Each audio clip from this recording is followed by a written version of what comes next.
Hi, this is Dr. Corey Maas on Looking Your Best. I've been looking through social media, and because there's so many interesting things going on, I feel compelled to start a little thing I'm going to call Corey's Corner. And Corey's Corner is going to be things that I found on social media, in the media in general, that I found interesting, funny, exciting, new, something that begs to have some answers to it. I hope you enjoy it, and I encourage everyone that has a comment to leave it on the video here on YouTube.com, or to go to drmaas.com and ask a question if it's of interest to you. So the first one we'll start with is Alexa on Twitter makes the comment, this chick in front of me at the med spa is paying for 4 units of Botox. Like, girl, what did you even get done? So that's a good question, because I don't know units of Botox at 4 where you're going to get much of an appreciable change in something, except in the area around the lip, where if you use more than probably 4 or 5 units, you're going to really have a difficult time pursing your lips. It can affect your speech, and it's really done to get the little radial vertical lines if you're going to do that area. I can't say that I've ever had anyone come in and just do 4 units in their lips, but that's theoretically possible. Outside of that, the normal ranges of Botox for upper face, or if you're doing the whole upper face, are around 50 to 70. And if you're doing some lower face areas, it might be 20 to 30. So it's a great question. It just stuck out at me. Zari asked, what's wrong with rhinoplasty or nose surgery? Is there something wrong with it? I don't know why people seem to make it like it's a crime when society put beauty standards as a priority. As long as they did it because they want to, then it's fine. LOL. I don't know that anybody's made a nose job in particular a crime, but those comments being made when they're seen in the context of movie stars are quite interesting. We're making judgments about other people. If you want to look your best, it seems to me, and to science, by the way, there's a number of very good papers and even textbooks about this. Survival of the Prettiest by Nancy Etkoff is a good example, that show that looking your best is about as natural as how you dress and how you wear your hair or do your nails, or what jewelry you put on. So I think it's a good standard and a good question you're asking about. Elijah asked, this is a real question, what's the difference between getting a nose job to fix your crooked nose and braces to fix crooked teeth? Why is one more normalized than the other? And I think that's an excellent example of what I was just talking about. We striving to look your best. It's almost standard for younger people with crooked teeth to get braces, so very common. And if you have your nose that's not perfectly straight or not aligned like you want, it's the original plastic surgery. Cosmetic elective plastic surgery started with rhinoplasty. And when we started that, and it was facial plastic surgeons that started that in the 1920s and 30s as a specialty, and then this was long before organized medicine had defined areas of plastic surgery and facial plastic surgery. 10-year-old Tom asked, what is a lip filler? 10-year-old Tom, you should not have to worry about lip fillers at age 10, number one. But if you heard Mom talking about it, they're all made of, for the most part, are made of hyaluronic acid or hyaluronans, which are long-chain cross-linked sugars. The 4 major families in the United States are the Juvederm family, the Restylane family, Belotero, and Teoxane, the more recent family of products that are gels that are injected to enhance or get fuller lips. 10-year-old Tom, do not do that yourself. Gerald watching Botched, my friend Paul Nassif, and a co-member of the American Academy of Facial Plastic and Reconstructive Surgery, asked what exactly the benefit is. Why do people do this? You literally have your God-given body cut wide open in the name of breast implant, butt lift, facelift, and all that. And at some points, it results in complications and discomfort. So what is the benefit? Well, I think, Gerald, the answer is that for every person, it's got to be a different answer. There are some people that feel very uncomfortable in their own skin. There's people that, for certain reasons or characteristics, over projecting nose that takes away from otherwise very attractive face. Something that's crooked about the nose that makes people pay more attention to the nose than the attractive features of our face, like our eyes or smile. Body proportions, waist to hip ratio, all these things are about attractiveness. And as I've spoken about this before, and there's been numerous publications about this, looking your best is about as natural as anything else we do. And it has to do all the way from personal grooming and hygiene to having surgery, now that we have surgery so safe and anesthesia so effective. Botchto asked,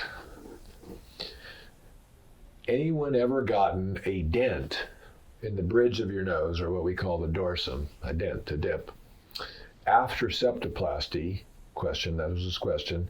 I'm starting to panic. I need a revision. Do I need a revision surgery is basically what he's asking. And the answer for Botchto is it's possible. So unfortunately for Botchto, the septum is the support of the lower 2/3 of the nose that create the bridge. The upper part, the firm part, is made of nasal bones. The lower part that you can move back and forth is the septum itself.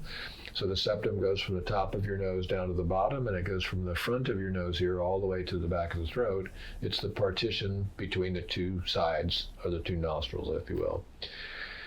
If after septoplasty surgery only, which isn't intended to change the shape of your nose, you're starting to see a dent taken, then probably too much of the septum was taken, or the septum has fallen off of what we call the maxillary crest, and that's resulting in what we call a saddle nose deformity. Would be a dent in the middle of the nose, and obviously the saddle nose has a relationship to what a saddle looks like. So if you've had that Botchto, by all means, you should see a facial plastic surgeon or go back to your original surgeon and ask them how they can take care of it. Most of the time, at least in my experience, it's a little too much cartilage taken. There are good ways of fixing that. And if it's not cartilage that's taken too much, then it could be this cartilage slightly displaced or bounced off the base of where it sits in at the bottom of the nose of the maxillary crest. It's a good question. MC asked, would it be weird to ask for plastic surgery / scar removal surgery for Christmas? Yeah, that's probably weird. So that's his comment. I would say, in general, to MC, that people ask all the time for plastic surgery as a gift. I don't think it's weird at all. I don't think Santa can provide plastic surgery. And if he could, I would tell him probably he would do well with a little cool sculpting. But if he's going to stay rotund, he can probably bring you a present of getting your scar revised if you need it revised.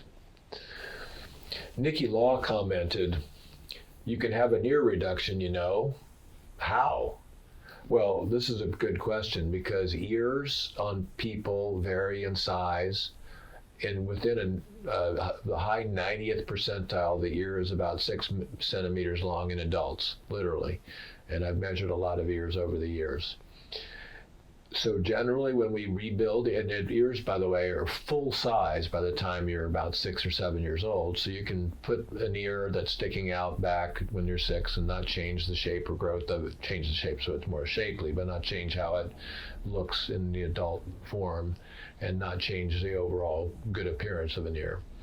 If your ears appear too big, there's a lot of reasons for it. One, that they may look too big. One is that they might stick out. That can be from the cartilage at the top. That's called the antihelix. That's not folded correctly. One of the folds is missing. Or it can be the conchal bull, the ear part of the ear here that's really too big that makes it stick out. And I think in most cases, ears being too big are just that. If we're talking about the diameter, how big and around an ear is, that's a little more challenging to do without, it's not impossible, but it's more challenging to do, and it's typically done with a wedge type of excision of both the cartilage and the skin, and that does leave a small scar, but it is possible. I would say that in general, the size of an ear, unless they're grossly disproportionately large or small, is generally not a big deal. If the ears are really sticking out and especially if you wear your hair short and it becomes a distraction, that's typically when a surgery that's called otoplasty, which is just fixing the ears or setting back the ears, is performed. It's about a 1-hour procedure that can be done as an outpatient and is done with local anesthesia and maybe some sedation if the patient wants. Otoplasty is the answer for that. Okay, so there's been a lot of discussion on buccal fat pad, and Rich asked how to make the buccal fat pad go away fast. Thank you. So there's some simple answers to that I would never advise, but I've seen buccal fat pads literally be destroyed by being struck by a baseball or even being hit by other types of balls when they literally impact the cheek.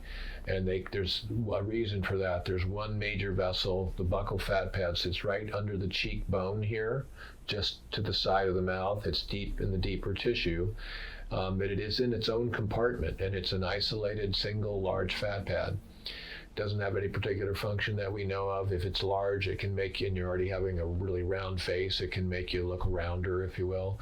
And so people who want buccal fat pad reduction generally are looking for more contour or more definition in the face, more of an angular face, shall we say. But there also are injuries to the buccal space where the fat pad gets injured or destroyed, or there's some bleeding into it. And in some cases, you can actually get an infection in those areas, and those require drainage. But it's a very simple procedure to get buccal fat pads out if you want more angularity.